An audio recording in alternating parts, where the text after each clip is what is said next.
So today we are going to understand about the chapter heat. Okay. So let's see what are the things which we have to discuss in this particular chapter, and then one by one we will understand about that.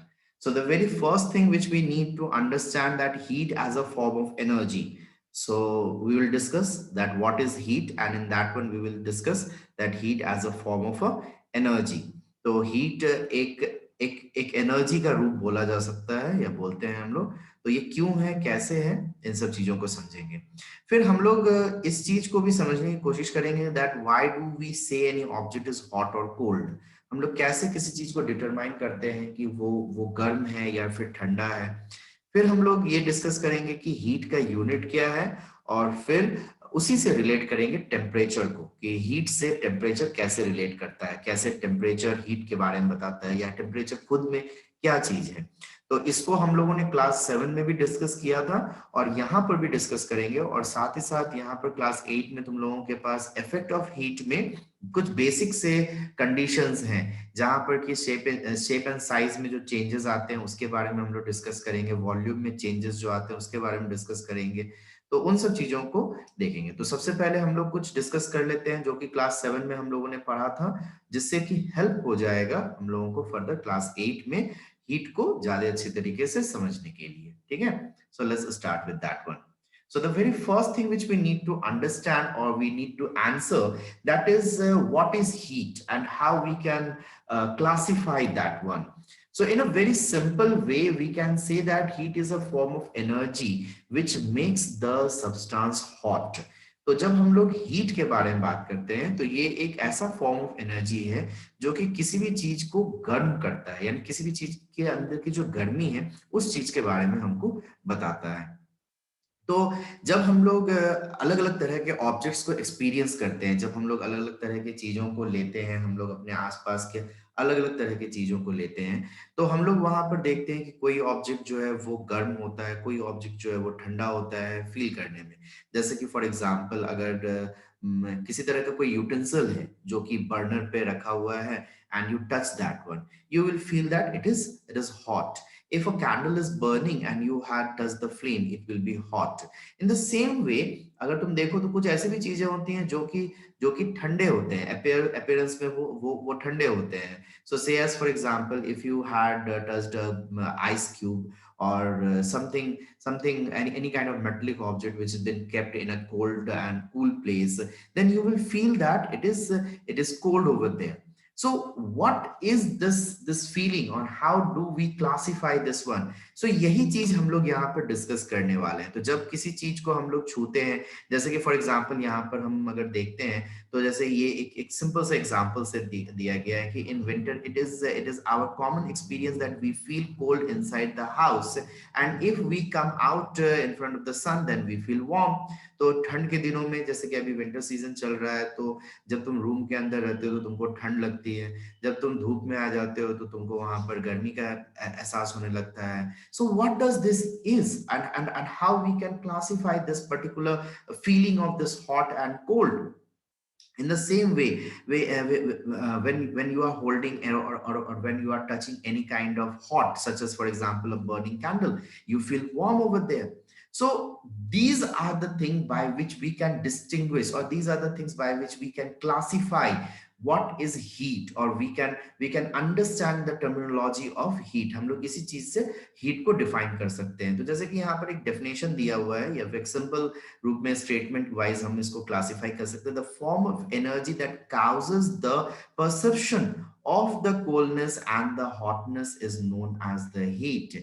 तो ये heat जो है ये असल में एक एक एक ऐसा फीलिंग है जो कि हम लोगों को काउज होती है, और जिसके बेसिस पर हम लोग डिटरमाइन कर सकते हैं कि कोई चीज ठंडा है या कोई चीज गर्म है, या किसी चीज में कितनी गर्मी है, उसके बेसिस पर हम लोग आइडेंटिफाई कर सकते हैं कि व्हाट डज दिस हॉट या what does this heat means.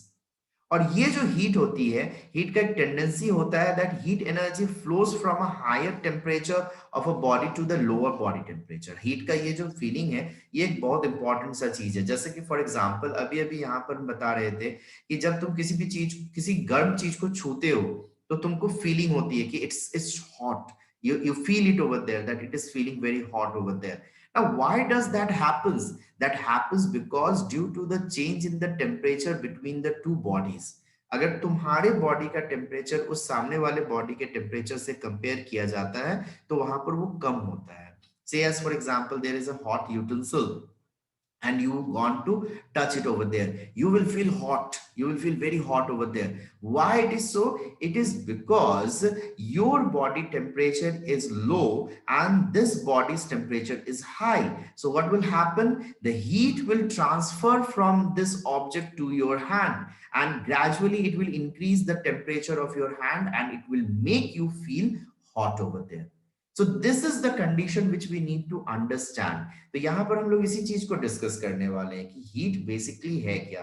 तो वो एक ऐसा फीलिंग है या फिर एक ऐसा परसेप्शन है जिसके बेसिस पर हम कंपैरिजन कर सकते हैं कि कोई चीज गर्म है या फिर ठंडा है. और ये चीज कहाँ से आती है? ये चीज आती है उन पार्टिकल्स के मूवमेंट के कारण. ये एक बहुत इंपॉर्टेंट सी बात है. जब हम लोग ये कहते हैं कि heat is a form of energy, असल में हम लोग बात करना चाहते हैं the kinetic energy of the particles.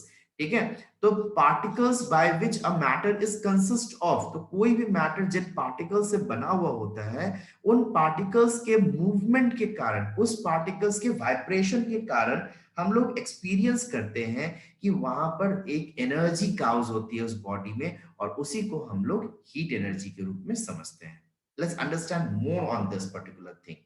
So how we can classify this one, or how we can explain about this particular heat. तो जैसे कि अभी अभी बता रहे थे कि ये एक फीलिंग है, और ये फीलिंग हम लोगों को अलग अलग तरीके से एक्सपीरियंस करते हैं हम लोग अपने आसपास. तो इसीलिए अगर हम लोग देखते हैं तो यहाँ पर हम ये सेंटेंस यूज कर रहे हैं कि actually heat energy is all around us. So whether it is a volcano, whether it is a iceberg, और even in our body, but every matter has heat. Okay, so whenever we say for any kind of matter, they all have heat. And why do we say that one? Because this heat is the energy by which the movement of the particles will determine, as I was talking earlier. जैसे कि अभी अभी हम कुछ देर पहले बता रहे थे कि किसी भी मैटर के जो पार्टिकल्स होते हैं वो जब वाइब्रेट करते हैं तो उसके वाइब्रेशन के कारण जो उसमें जो काइनेटिक एनर्जी होती है, उस काइनेटिक एनर्जी के कारण ही उसके अंदर हीट एनर्जी जनरेट होती है. तो यही चीज यहाँ पर स्टेटमेंट में भी हम दिए हुए हैं, तुम लोग देख सकते हो. Heat energy is the result of the movement of the tiny particles. So the tiny particles which are called to be as atoms or molecules, or which is present in any kind of matter. So whether it is a solid form or a liquid form or a gaseous form, you had already studied about this thing that the particles used to be in continuous motion. In solid, it is very less. In liquid, it is little bit high, and in gases, it is maximum. So when we observe the movement over there, means the kinetic energy which is present in those particles which is causing that movement, that gives its kinetic energy, and that kinetic energy gives the heat energy. यानी जितना ज्यादा kinetic energy होगा उतना ज्यादा उसके अंदर heat energy होगा. तो ये चीज हम लोगों को समझने की बहुत जरूरत है. तो इसलिए अगर हम लोग देखते हैं तो ये सिंपल तरीके से ये बोला जा सकता है, a liquid can store more amount of heat than to a solid, and gases are having more ability to absorb the heat than compared to the liquids, because their particles are rapidly vibrating. Okay, and this is only the phenomena which we used to also observe while we see that the state of a matter used to change when heat been supplied to that. ठीक है, जब हम लोग heat supply करते हैं तो हम लोग ये ऑब्जर्व करते हैं कि यही movement of particles he heat के एब्जॉर्प्शन को भी दिखाता है. जैसे कि फॉर एग्जांपल अगर हम लोग एक सॉलिड आइस लेते हैं, okay, so it is in the form of solid right now, so the particles are vibrating. It means that there is some internal heat, there is some amount of heat present over there because the particles are slightly vibrating.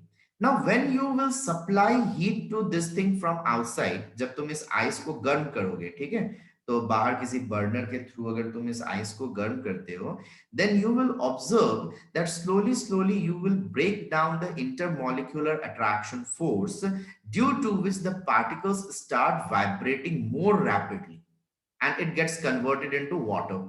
ठीक है, वो solid से liquid में convert हो गया, particles में space आ गया, जिसके कारण अब जो इसके बीच की जो वाइब्रेशन का रेट है वो काफी ज्यादा हो गया है सॉलिड के कंपैरिजन में। Now even if you will continuously supply more heat to that, अगर तुम इसमें अभी भी हीट सप्लाई करते चले जाओ, then you will observe that you will break down the intermolecular force which is been bounded over there in the liquid form to gaseous form। वो तुम उसको लिक्विड फॉर्म से गैसेस फॉर्म में convert कर दोगे, क्योंकि पार्टिकल्स के बीच में जो भी इंटरमोलिकुलर अट्रैक्शन फोर्स था वो और भी कमजोर हो गया, पार्टिकल्स और रैपिडली वाइब्रेट करने लगे हैं। तो जब वो और ज्यादा रैपिडली वाइब्रेट करने लगेंगे, then what will happen, they will be converted to a steam, वो गर्म भाप बन जाएगा। और जैसे ही वो भाप बन गए, पार्टिकल्स के बीच में स्पेस बहुत ज्यादा हो गया, वहां पर इंटरमोलिकुलर अट्रैक्शन फोर्स बिल्कुल खत्म हो चुका है, जिसके कारण पार्टिकल्स रैंडमली इधर उधर भागने लगते हैं।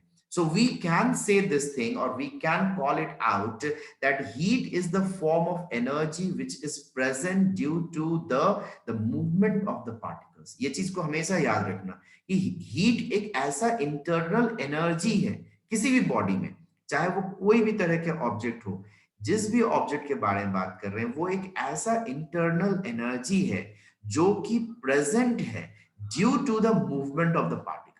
अगर movement of the particles minimum है, अगर movement of the particles least है, तो उस कंडीशन में हम लोग ऑब्जर्व करेंगे कि उसके अंदर हीट भी कम है।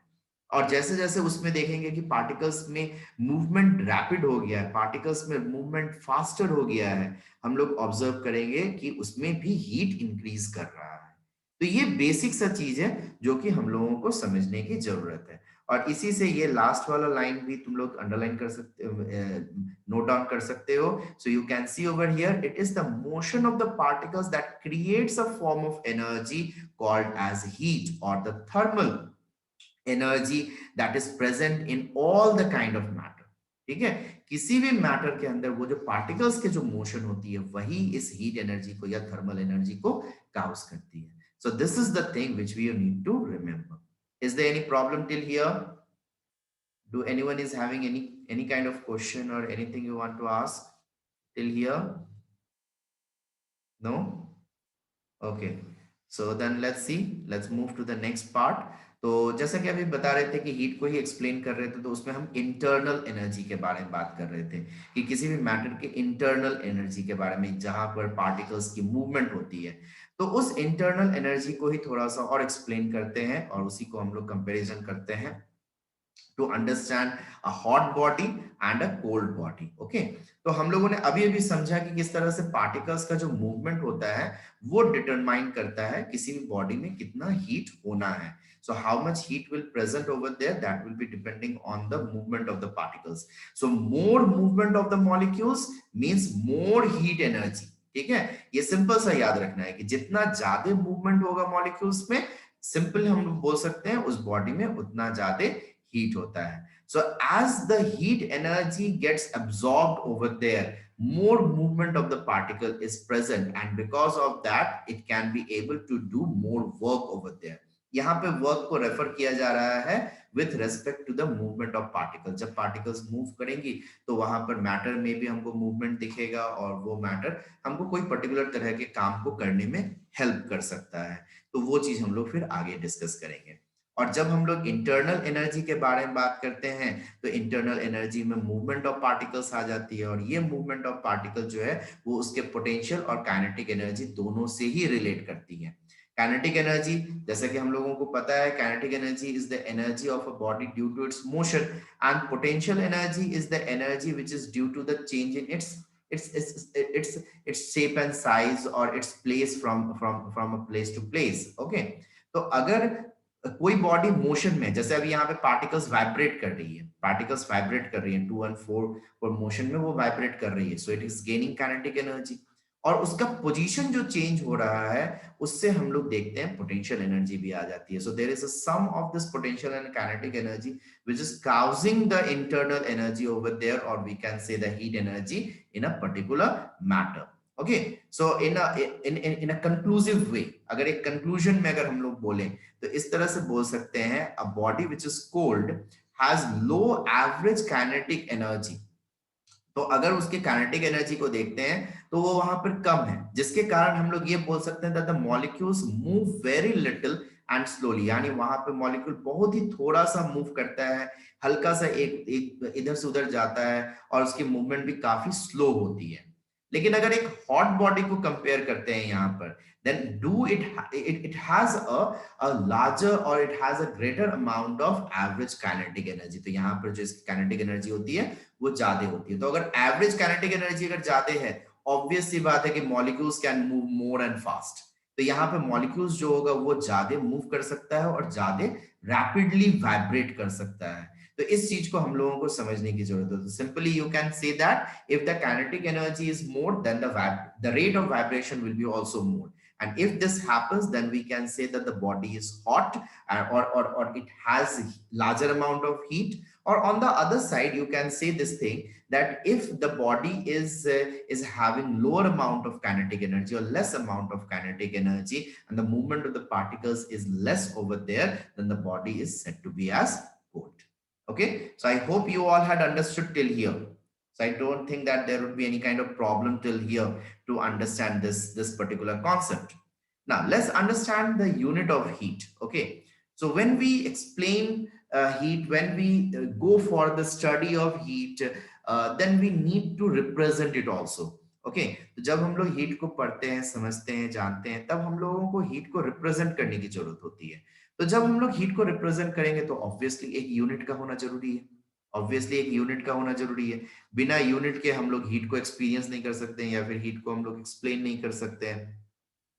तो जब हम लोग हीट को समझते हैं तो वहां पर एक यूनिट भी देना जरूरी होता है। तो अभी अभी हम लोगों ने ये डिस्कस किया है कि heat is a form of energy, and we know this thing that energy's SI unit is joule. Energy का जो एसआई यूनिट होता है वो जूल होता है।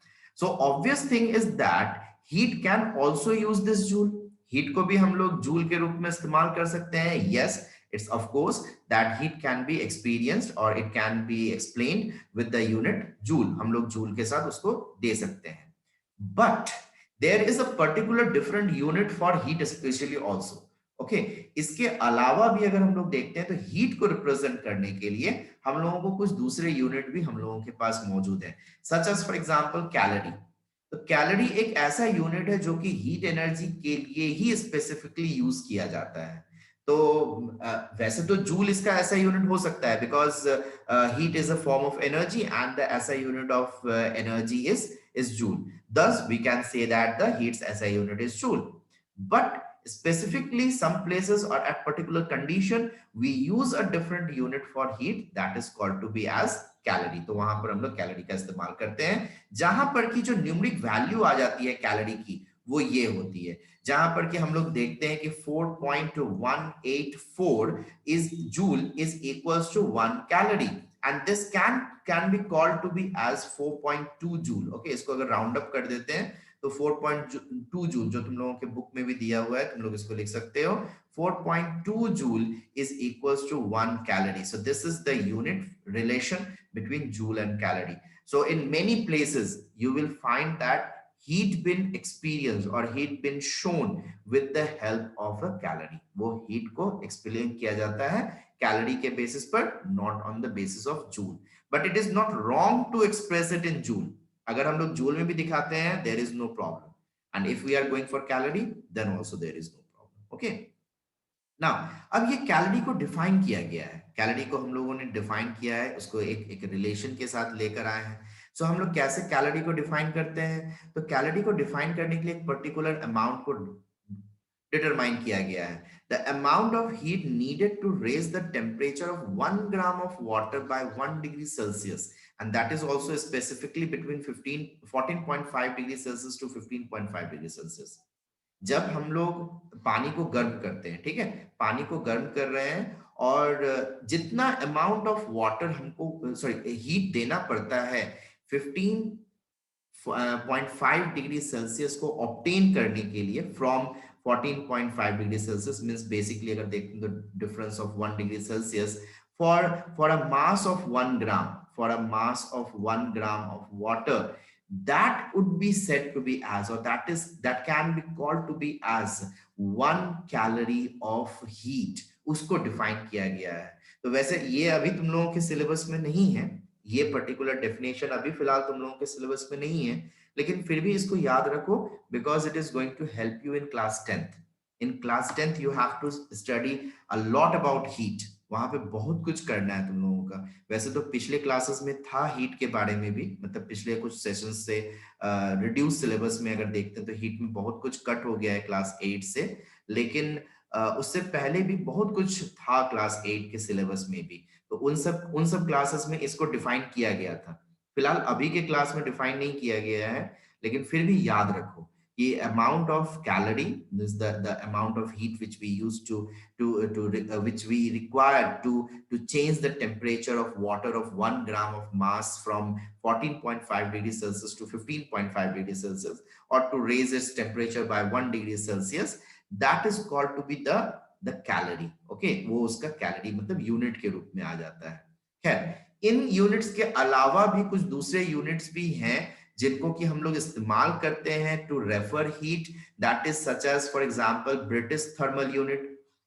हम लोग ब्रिटिश थर्मल यूनिट का इस्तेमाल करते हैं। फिर हम लोग वॉट का भी इस्तेमाल करते हैं। वैसे वॉट जो है वो पावर को दिखाता है, ठीक है, ये पावर का डिनोटेशन है, और इसको भी हम लोग कहीं कहीं पर हीट एनर्जी के लिए एक्सप्लेन करते हैं, क्योंकि किसी किसी पर्टिकुलर जगह पर पावर का जो कंजम्पशन होता है वो consumption of heat per unit time का दिखाता है। तो वहां पर हम लोग हीट को पावर से रिलेट करते हुए वॉट में भी लेके जाते हैं। So it will depend on the condition or for the calculation what we are going for. Otherwise, simply you can say for now that the SI unit is joule, and for some other common units you can go for calorie. So calorie or joule will be used to explain the unit of heat. तो जब भी तुम लोग कोई भी numerical बनाओगे अभी के लिए, फिलहाल की क्लास के लिए, तो वहां पे या तो तुम लोग जूल का इस्तेमाल करोगे या तो तुम लोग कैलोरी का यूज करोगे। ठीक है, दोनों में से कोई एक यूनिट यूज करना है डिपेंडिंग ऑन द क्वेश्चन, किस तरह का क्वेश्चन पूछा जाता है। ठीक है, so I hope you all had understood till here. यहां तक तुम लोगों ने समझा होगा, और अगर कहीं पे कोई डाउट अगर है तो प्लीज तुम लोग उसको टिक करके रखो, हम लोग नेक्स्ट क्लास में उसको डिस्कस करेंगे। ठीक है, तो आज की क्लास तो यहीं पे खत्म हो रही है, और हम लोग फिर नेक्स्ट क्लास में कल मिलेंगे और फिर तब कुछ और डिस्कस करेंगे।